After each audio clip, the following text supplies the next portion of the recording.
2008 سے لے کر 2013 تک. اس کے بعد پھر صدر ممنون حسین صاحب آئے اور پھر انہوں نے بھی اپنا ٹرم پورا کیا. پھر عارف الوی صاحب, پھر یہ ایک لائن چل پڑی نا, اس کے بعد یہ تسلسل چل پڑا. اب زرداری صاحب پھر صدر پاکستان بن چکے ہیں, تو دیکھتے ہیں جی کہ کیا چینج آتا ہے. تو دوسری خبر یہ ہے کہ جی جو بڑی امپارٹنٹ ہے کہ فوج میں بڑے پیمانے پر تبدیلیاں ہونے جا رہی ہیں. ایک آپ کو خبر کا شاید پتہ چلا ہو کہ D G I S I Nadeem Anjum کی بطور ڈی جی آئی ایس آئی جو تعیناتی تھی, انہوں نے بڑا اچھا ٹرم گزارا اپنا بطور ڈی جی آئی ایس آئی. بڑے اچھے کام کیے, بہت خدمات سر انجام دی, خاص کر کے پاکستان کی جو آئی ایس آئی ہے اس کا سر اور اس کا نام فخر سے بلند کیا. تو ڈی جی آئی ایس آئی کی ایک تو پہلی بات کہ اپوائنٹمنٹ کے اوپر بات ہو رہی ہے, دوسرا کہ فوج کے اندر کچھ چینجز لائیں جائیں گی, اور یہ بھی سننے میں آ رہا ہے کہ کچھ 5 سال کے لیے ایسی فیلڈنگ سیٹ کی جائے گی کہ 5 سال جو ہے جمہوری حکومت کا جو تسلسل ہے وہ برقرار رہے, اور جمہوری حکومت کا جو تسلسل ہے اس کے اندر کوئی خلل نہ ڈال سکے.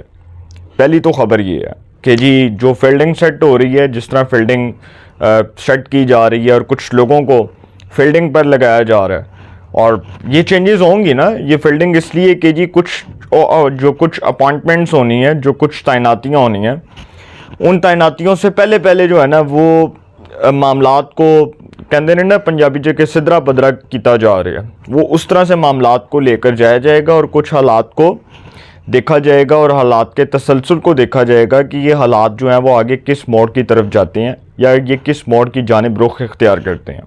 تو اسی طرح اب کچھ چینجز آنے جا رہی ہیں جی سر ادارے کے اندر خاص کر کے یہ بات ہو رہی ہے کہ جو یہ ایک ہمارے ہم تو نہیں بات کر رہے, لیکن کچھ لوگوں کا یہ کہنا ہے کہ آج جنرل عاصم منیر جو آرمی چیف ہیں, جو چیف آف آرمی سٹاف ہیں, وہ یہ سمجھتے ہیں کہ اوپر لیول پہ اور نچلے لیول پہ کچھ اپوائنٹمنٹس ہونی چاہیے, اور وہ بہت امپورٹنٹ ہیں اس وقت ادارے کے لیے. پاکستان کے جو ہے وہ اندر ایک جو سینیریو بنے گا, جو خاص کر کے فوج کے اندر کچھ اہم اپوائنٹمنٹس ہوں گی. یہ معمول کی بات ہے سر, یہاں پر ایسی اپوائنٹمنٹس ہوتی رہی ہیں کہ کسی کو ڈی جی آئی ایس آئی لگا دیا جاتا ہے, کسی کو کور کمانڈ کروائی جاتی ہے. کور کمانڈ بھی ضروری ہوتی ہے کیونکہ جس نے چیف آف آرمی سٹاف بننا ہے اس نے کور کمانڈ تو کرنی ہے. اگر وہ کور کمانڈ نہیں کرے گا تو وہ چیف آف آرمی سٹاف نہیں بن سکتا.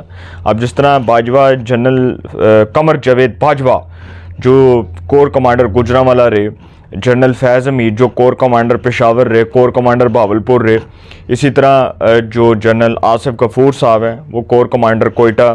تو اسی طرح جو کچھ اہم اپوائنٹمنٹس ہیں وہ ہوتی ہیں, ٹھیک ہے. فوج میں نچلے اور اوپر کے لیول کے اوپر تقرر اور تبادلے ہوتے رہتے ہیں, تو اتنی کوئی بڑی بات نہیں ہے. لیکن ہاں یہ خبر اس لیے بڑی ہے کہ آنے والے چند دنوں کے اندر, آنے والے چند مہینوں کے اندر آپ دیکھیں گے کہ ایک بہت بڑے لیول کے اوپر تبدیلیاں رونما ہوں گی, اور وہ جو تبدیلیاں ہیں وہ سرپرائزنگلی وہ بہت حیران کن ثابت ہوں گی, فوج کے اندر ہوں گی.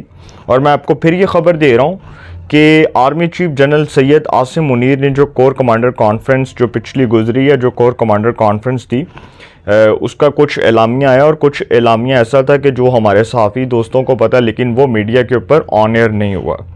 تو وہ کچھ ایسا اعلامیہ تھا کہ سر جو اندر کچھ ایسے عناصر ہوتے ہیں نا جو بیٹھ کر کوئی اندر کی خبر لے کر آتے ہیں. وہ اندر کی خبر یہ تھی کہ اس وقت عمران خان صاحب جو ہیں ان کی کوئی معافی نہیں ہے. عمران خان صاحب کو کسی صورت معاف نہیں کیا جائے گا, اور پاکستان کی سیکیورٹی اسٹیبلشمنٹ یہ مہر تصدیق لگا چکی ہے کہ عمران خان صاحب پاکستان کے پولیٹیکل سسٹم سے اپنے آپ کو ایلیمینیٹ سمجھیں, اور جب تک 9 مئی کے کرداروں کو کیفر کردار تک نہیں پہنچایا جائے گا, جب تک 9 مئی کے سہولت کاروں کو, 9 مئی کے منصوبہ سازوں کو ان کے منطقی انجام تک نہیں پہنچایا جائے گا, تب تک پاک فوج چین سے نہیں بیٹھے گی. یہ خبر ہے سر, یہ وہ خبر ہے جو میں نے آپ کو دی, اور پاکستان کی سیکیورٹی اسٹیبلشمنٹ یہ سمجھتی ہے کہ اگر یہ کہ کوئی کہہ رہا ہے کہ جی عمران خان بڑا پاپولر ہے تے رجب طیب بردگان پہنچ جائے گا تے لوکی ٹینکاں تھلے لیٹ جان گے تے لوکی اپنی جاناں دے نذرانے پیش کرن گے تے عمران خان واسطے لوکی سڑکاں تے آ جان گے تے اپنی جاناں قربان کر دیں گے. سر یہ سب بکواس ہے, یہ نان سٹاپ بکواس ہے. عمران خان کے لیے کوئی سڑکوں پر نہیں نکلے گا, جو نکلے گا وہ جوتے کھائے گا. جس طرح لطیف کھوسہ صاحب اور سلمان اکرم راجہ صاحب نے ایک ڈرامہ کرنے کی کوشش کی, اور یہ ایک پولیٹیکل سٹنٹ تھا, اور لوگوں کو انہوں نے دکھایا, اور میں حیران ہوں سلمان اکرم راجہ صاحب کے اوپر کہ اتنے پروفیشنل لائر یار، اتنے دبنگ لائر، اتنے ممتاز لائر کہ جن کا اتنا نام ہے، جن کا اتنا بڑا مقام ہے پاکستان کی وکالت کے اندر، ان کا ایک عظیم نام ہے. ان کے والد ایک بڑے مایہ ناز وکیل ہوا کرتے تھے، اور وہ تحریک انصاف میں جا کر کیا وہ مطلب کس طرح سے وہ اداروں کو للکار رہے ہیں. جو بھی اداروں کے ساتھ ایسے کرے گا اس کی کوئی معافی نہیں ہے. پاکستان کی سیکیورٹی اسٹیبلشمنٹ عمران خان کو اور ان کے منصوبہ سازوں کو خاص کر کے 9 مئی کے واقعات میں ملوث ہونے میں کسی صورت معاف نہیں کرے گی، اور جب تک ان کو سزائیں نہ ہوئیں سر یہ کٹی کٹا نکل جانا ہے. عمران خان صاحب کے بارے میں کوئی یہ کہہ رہا ہے کہ وہ جیل سے باہر آ رہے ہیں، رمضان کے بعد آ رہے ہیں، ناٹ ایٹ آل. کہیں معافی نہیں ہے عمران خان صاحب کی اس پاکستان کے پولیٹیکل سسٹم سے. وہ ایلیمنیٹ ہیں، وہ کبھی بھی نہیں آئیں گے. جس طرح نواز شریف صاحب 3 بار وزیر اعظم بن چکے ہیں، انف، وہ بہت اچھی سیاست کریں گے، پیچھے بیٹھیں گے، کنگ میکر کے طور پر پارٹی چلائیں گے. عمران خان صاحب نہیں آتے. تحریک انصاف شاید کبھی اقتدار میں آ جائے، میں کچھ کہہ نہیں سکتا، لیکن عمران خان صاحب پاکستان کی سیکیورٹی اسٹیبلشمنٹ کی نظروں میں اب اقتدار میں آتے نظر نہیں آ رہے، اور ان کے نام کے اوپر کراس لگ چکا ہے. اپنی رائے کا کمنٹس میں ضرور اظہار کیجئے گا. انشاءاللہ ایک نئے سیگمنٹ کے ساتھ پھر ملاقات ہوگی. اپنا بہت خیال رکھیے گا. اعلیٰ نگہبان.